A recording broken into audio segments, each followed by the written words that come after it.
Nula thianghlim sawm te chu an khon var kengin mo nei tu muak turin an chuaka an zingami panga an a panga an finga a te chuan an khon var te an kenin atui an keng tel si lova a fing te ero chuan an khon var te an kenga an te chuan atui an keng tel boka tin mo nei tu chu alo kal harawangin an zain an lo mu thlu a an lo mu hil ta a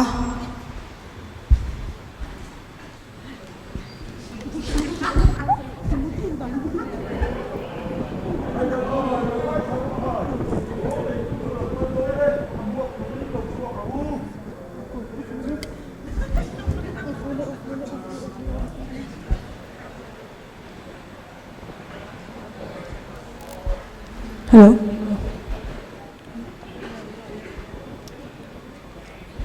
Chàng te u in khôn vạt túi không lâu về về thế nghiêm hi căn khôn vạt túi te hi giấu tội rất mấy mi lâu hồ về sớm mấy tiêu à hi căn khôn vạt te thi giấu đồn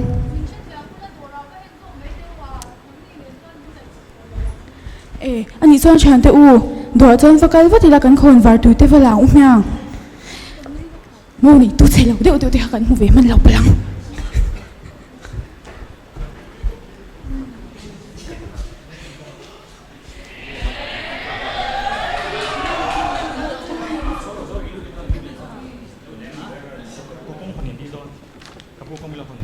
hello khá mình lâu muak vết tổ lo caro lòi cho ấy anh u